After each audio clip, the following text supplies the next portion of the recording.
नमस्कार दोस्तों। प्रस्तुत है सुभद्रा कुमारी चौहान की लिखी कहानी भग्नावेश। ना मैं कवि था, ना मैं लेखक, परंतु मुझे कविताओं से प्रेम अवश्य था। क्यों था यह नहीं जानता, परंतु प्रेम था और खूब था।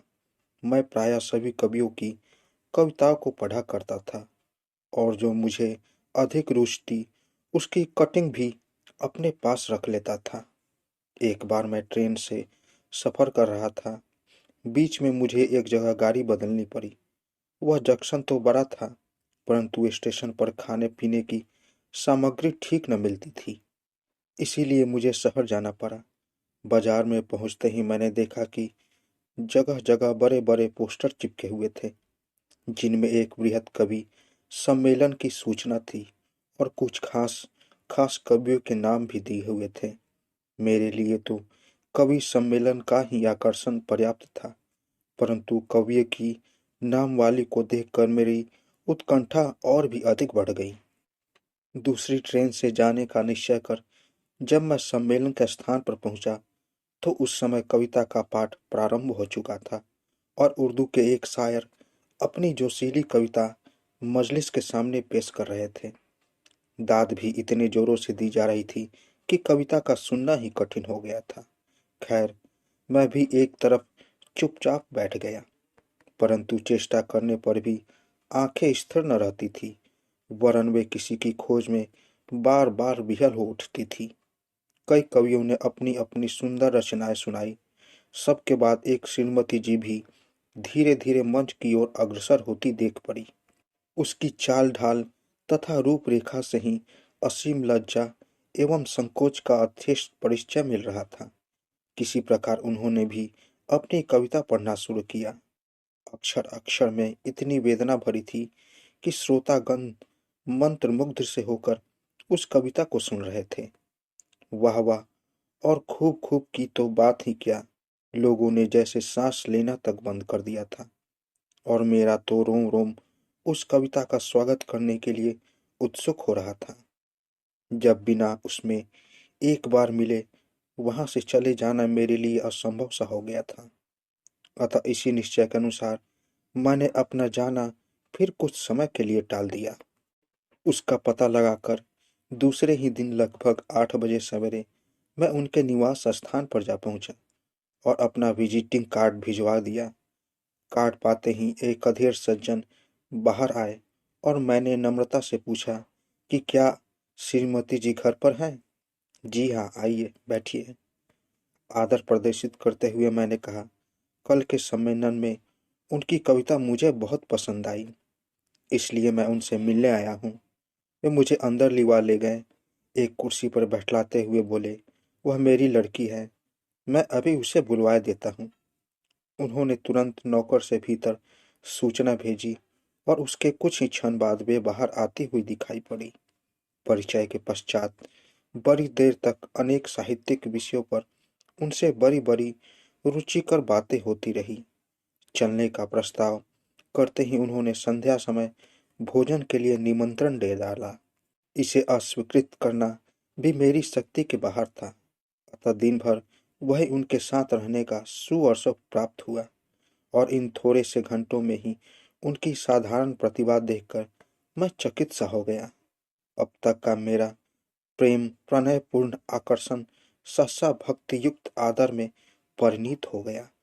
भोजन के उपरांत मुझे अपनी यात्रा प्रारंभ करनी ही पड़ी, परंतु मार्ग भर मैं कुछ ऐसा अनुभव करता रहा कि मानो कहीं मेरी कोई वस्तु छूट अवश्य गई है।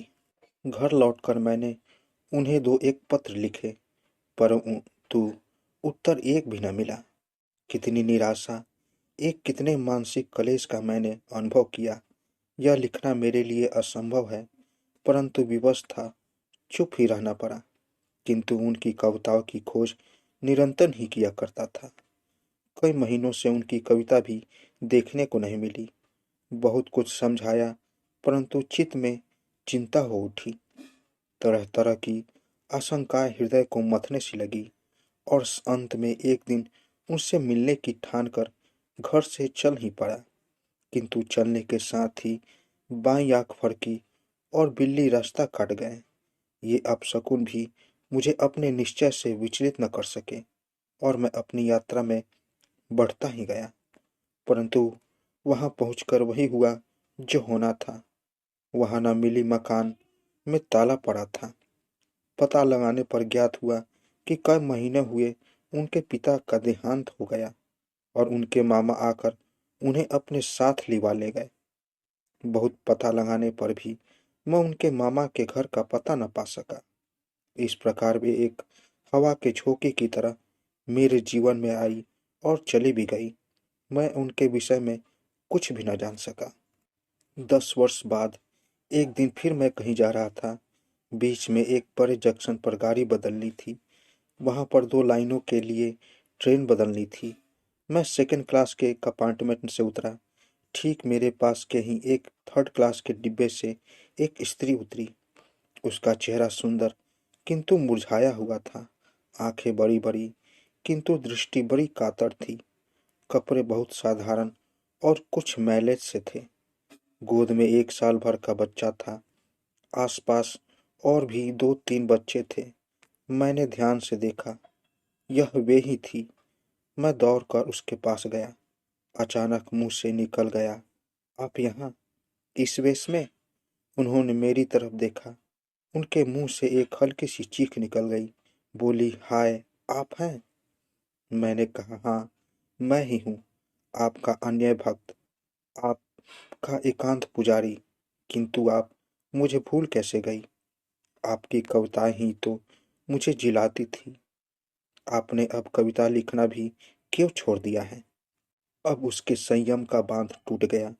उनकी आंखों से न जाने कितने बड़े बड़े मोती बिखर गए। उन्होंने रूधे हुए कंठ से कहा, लिखने पढ़ने के विषय में अब आप मुझे कुछ न पूछें। इतने ही में एक तरफ से एक अधेड़ पुरुष आए और आते ही शायद मेरा उनके पास का खड़ा रहना उन सज्जन को न सुहाया। इसीलिए उन्हें बहुत बुरी तरह से झिड़क कर बोले, यहाँ खड़ी खड़ी गप्पे लड़ा रही हो, कुछ हया भी है? वे बोली, ये मेरे पिताजी के। वह अपना वाक्य पूरा भी न कर पाई थी कि वे महापुरुष कड़क उठे, बस चुप रहो, मैं कुछ नहीं सुनना चाहता, चलो सीधी। उन्होंने मेरी तरफ एक बड़े ही बेधड़क दृष्टि से देखा। उस दृष्टि ने न जाने कितनी करुणा, कितनी विवशता और कितनी कातरता भरी थी। वे अपने पति के पीछे पीछे चली गई। इस प्रकार 10 वर्ष के बाद भी एक बार फिर मेरे नैराश्यपूर्ण जीवन के अंधकार में चपला की तरह चमकी और अदृश्य हो गई। वो मुझसे जबरन छीन ली गई। मुझे उनके दर्शन भी दुर्लभ हो गए। तो दोस्तों, कैसी लगी कहानी? अगर आप लोगों को कहानी अच्छी लगी हो तो मेरे चैनल को ज़रूर सब्सक्राइब करें और साथ साथ बेल आइकन को भी ज़रूर दबाएं ताकि मेरी कहानी सबसे पहले आप तक पहुंचे। तो दोस्तों, मिलते हैं एक नई कहानी के साथ एक नए वीडियो में। तब तक के लिए नमस्कार।